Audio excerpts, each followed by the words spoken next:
Horton Hears a Who by Dr. Seuss.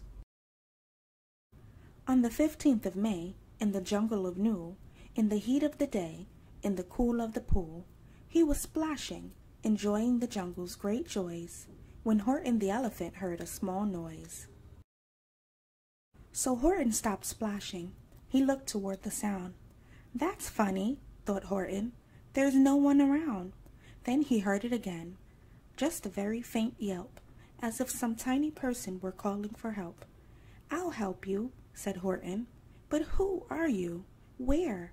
He looked and he looked. He could see nothing there, but a small speck of dust blowing past through the air. "I say," murmured Horton, "I've never heard tell of a small speck of dust that is able to yell. So, you know what I think?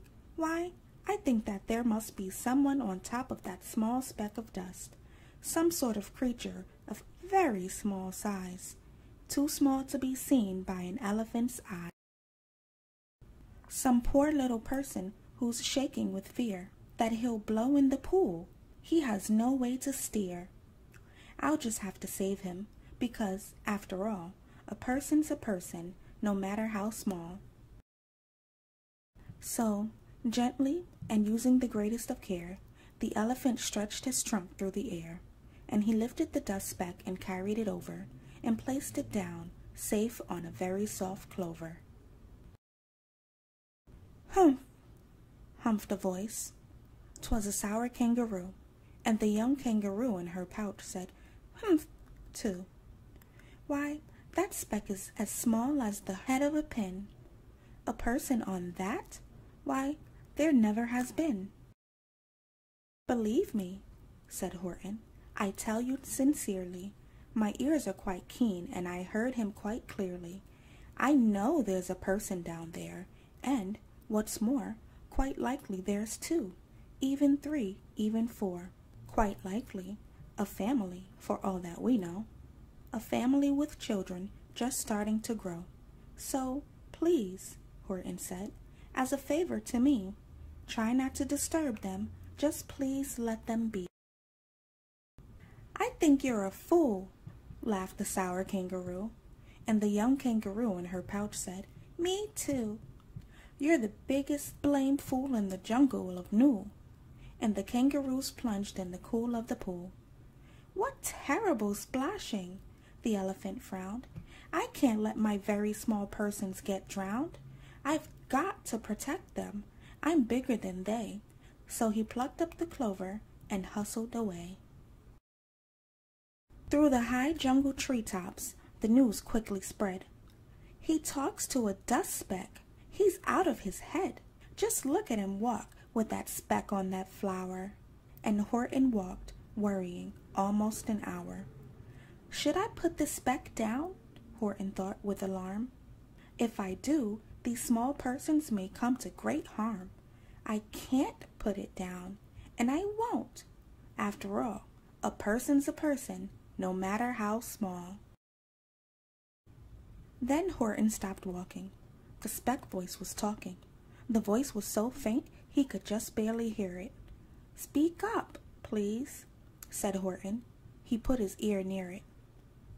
"My friend," came the voice, "you're a very fine friend. You've helped all of us folks on this dust speck no end. You've saved all of our houses, our ceilings and floors. You saved all our churches and grocery stores." "You mean," Horton gasped, "you have buildings there too?" "Oh yes," piped the voice, "we most certainly do." "I know," called the voice.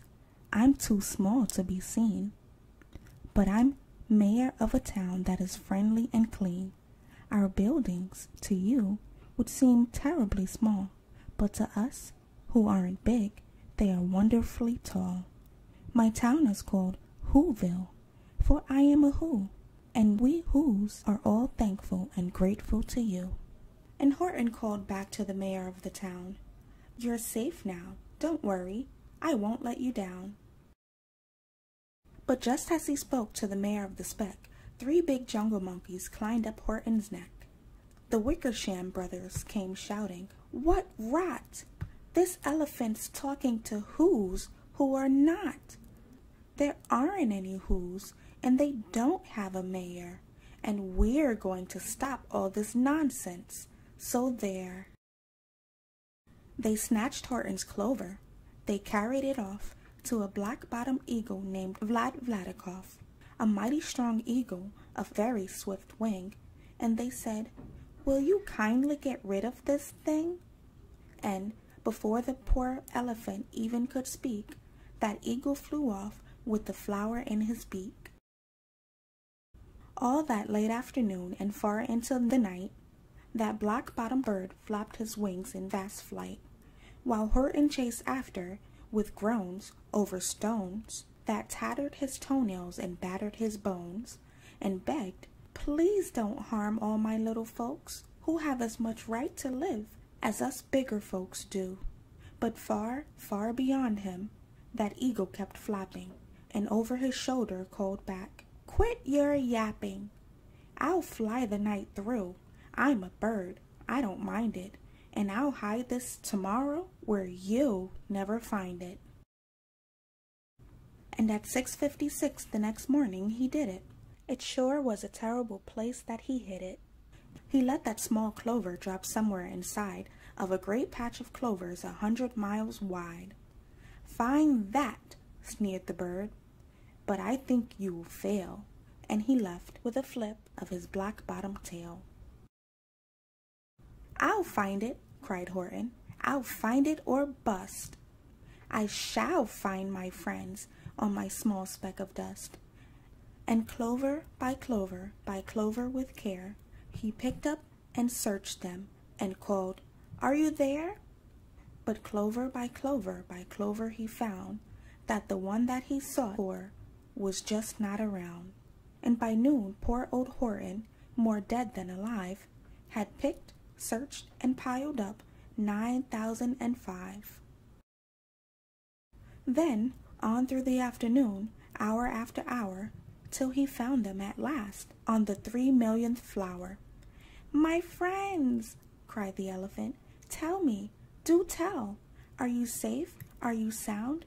Are you whole? Are you well?"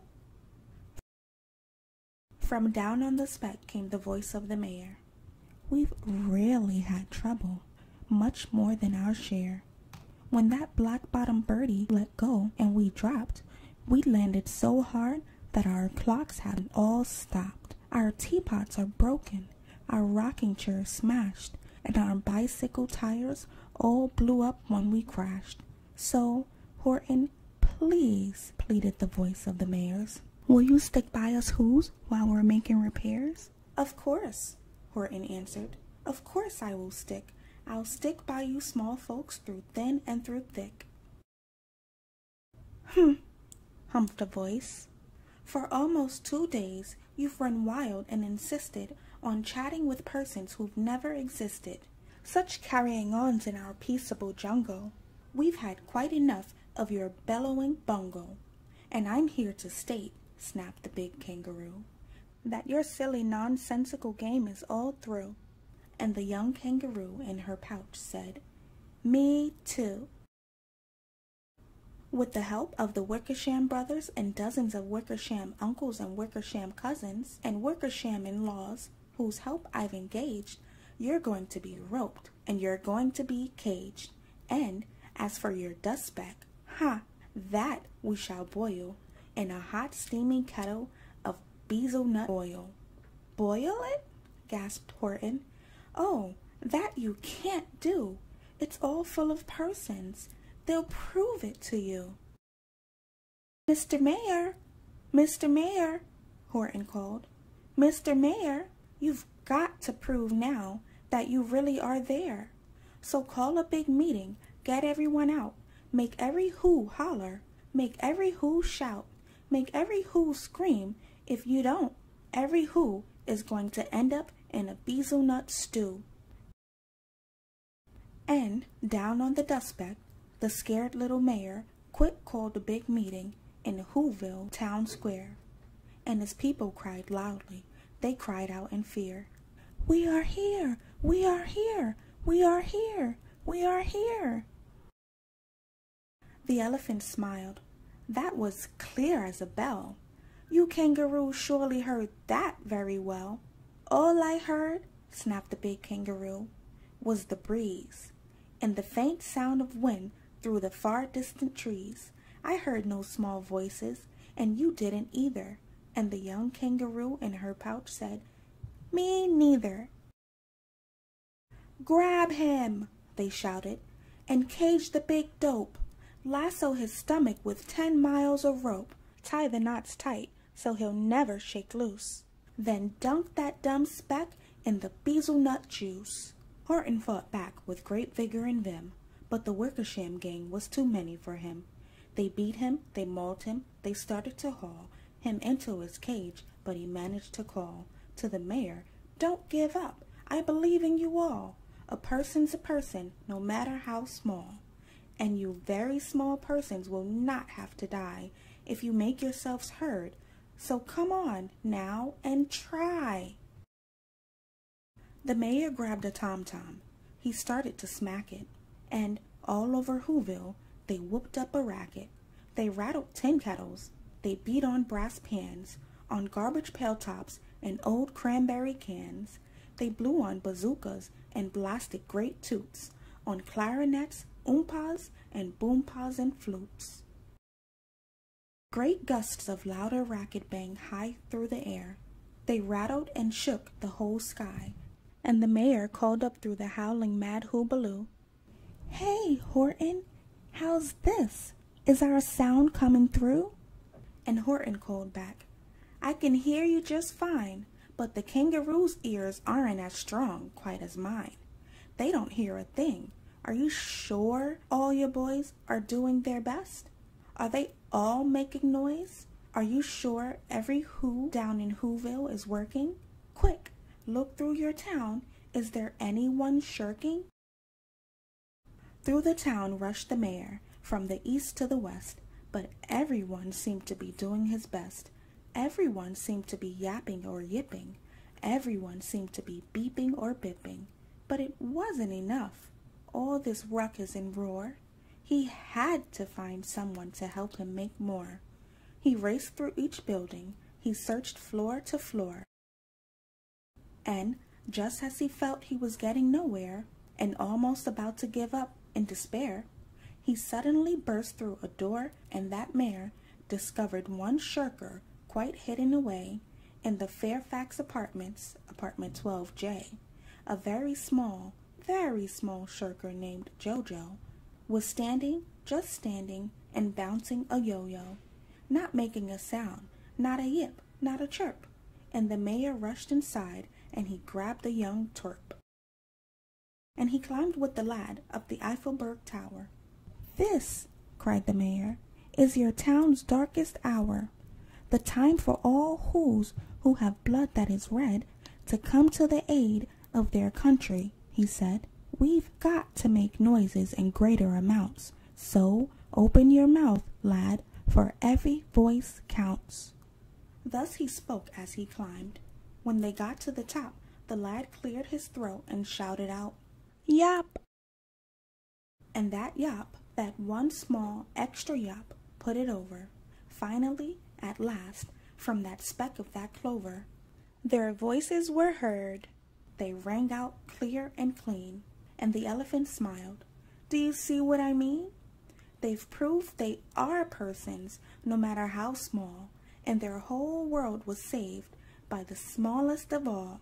"How true, yes, how true," said the big kangaroo. "And from now on, you know what I'm planning to do? From now on, I'm going to protect them with you." And the young kangaroo in her pouch said, "Me too. From sun in the summer, from rain when it's fallish, I'm going to protect them, no matter how smallish." Horton Hears a Who by Dr. Seuss.